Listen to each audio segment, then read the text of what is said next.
L'image est inhabituelle. Autant d'eau qui bloque le passage et surtout rend des domiciles complètement inaccessibles. Alors forcément, ça attire du monde, des Guinéens curieux sous le choc, qui pour certains vivent pour la première fois pareil spectacle.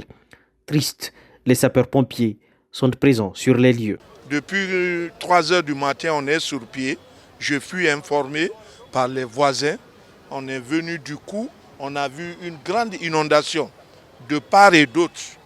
Donc on était obligé d'informer l'autorité de tutelle, la commune urbaine de Somfonia. Madame la maire, Madame la présidente a pris toutes les dispositions. Monsieur le vice-maire aussi est avec moi ici. Et on a fait appel aux sapeurs-pompiers. Eux aussi, ils sont là. Nous avons un problème d'accès. Mais heureusement, ils ont trouvé des issues. Nous sommes en train de faire drainer l'eau. En même temps, on a pris contact avec la société Russal. Il y a 2 tunnels souterrains qui sont vétus, puisque depuis plus de 30 ans, ça ne tient plus. Pour cette inondation, on n'a pas enregistré, Dieu merci, on n'a pas enregistré de pertes en vie humaine. Certainement, il y a eu des pertes en matériel, certaines matériels, mais ce qui est là, ce qui est plus grave, c'est le risque qui est là. Parce que nous sommes en pleine saison pluvieuse et vous-même, vous voyez la façon dont le sud est rempli d'eau. Et quand l'eau arrive à pleuvoir, maintenant là encore, ça c'est la plus grave si toutefois on n'arrive pas à trouver une solution. Alors pour tout le monde, une question, le coupable. Certainement pas les fortes pluies qui s'abattent sur Conakry ces derniers jours, mais plutôt les responsables, ce sont ces citoyens qui décident d'ignorer les interdits qui régissent toute opération de construction. Tout l'environnement, les immeubles qui sont là sont tous inondés. Ce sont des immeubles qui sont habités par des êtres humains. Moi, je n'ai pas eu accès à ces matériels, mais c'est les personnes qui étaient à l'intérieur qui se sont prononcées par rapport aux matériels qui se sont gâtés à travers cette inondation.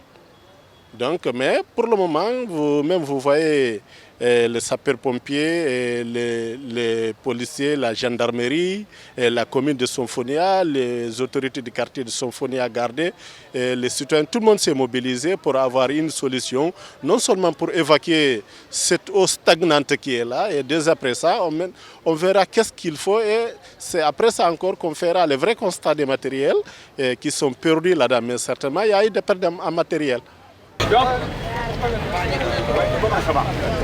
Vous voyez la distance entre la station, le bâtiment et les rails. Les distances ne sont pas respectées. L'habitat est là, c'est leur travail. L'habitat, vous voyez ça à longueur de distance, c'est passé aux yeux de tout le monde. Personne n'a prévenu ça. Donc, il faut qu'effectivement que l'autorité se lève, prenne des dispositions pour éviter ce qui est arrivé. Ce que je peux dire au niveau des tunnels, c'est que le caniveau n'est pas suffisant pour évacuer l'eau.